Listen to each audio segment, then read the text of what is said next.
The field of sustainable development spans so many different dimensions of natural and social science. So educating the public in its multiple facets requires an embedded approach within the curriculum from an early childhood education all the way to secondary and tertiary education. However, it is in the realm of higher education that the most direct connection with research can be made. It is here that new technologies are developed and innovations made to meet planetary challenges. At the higher education level, environmental aspects of sustainable development require particular attention. The world's first intergovernmental conference on environmental education was organized by the United Nations Educational, Scientific and Cultural Organization, or UNESCO, in cooperation with the UN Environment Programme, and convened in Tbilisi, Georgia, in October 1977. The goals of this conference were stated as follows: to foster clear awareness of and concerns about economic, social, political, and ecological interdependence in urban and rural areas. Second, to provide every person with opportunities to acquire the knowledge, values, attitudes, commitment, and skills needed to protect and improve the environment. To create new patterns of behavior of individuals, groups, and society as a whole towards the environment. The categories of environmental education objectives within the conference platform were awareness, which is to help social groups and individuals acquire an awareness and sensitivity to the total environment and its allied problems. Knowledge, to help social groups and individuals gain a variety of experience in and acquire a basic understanding of the environment and its associated problems. Attitudes, to help social groups and individuals acquire a set of values and feelings of concern for the environment and the motivation for actively participating in environmental improvement and protection.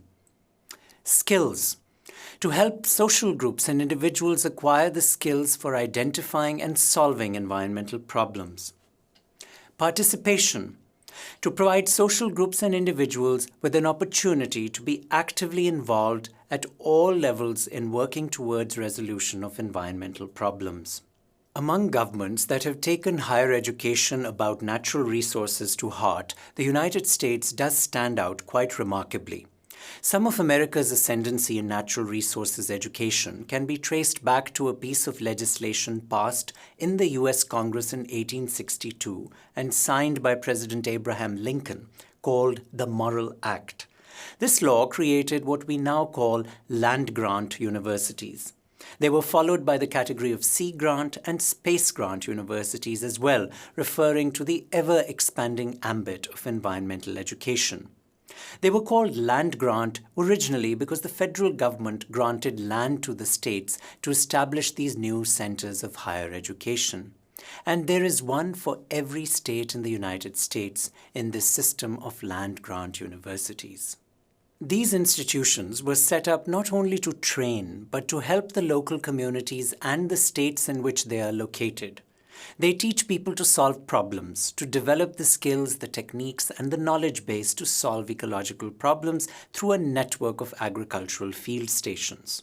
The programs were aimed at outreach or extension of university-based scientists into the community to help farmers grapple with problems of pests and productivity and soil nutrients and climate and other variables and inputs into higher productivity for agriculture. In addition to government-led developments in higher education, there has also been a grassroots effort at promoting what is often termed eco-literacy.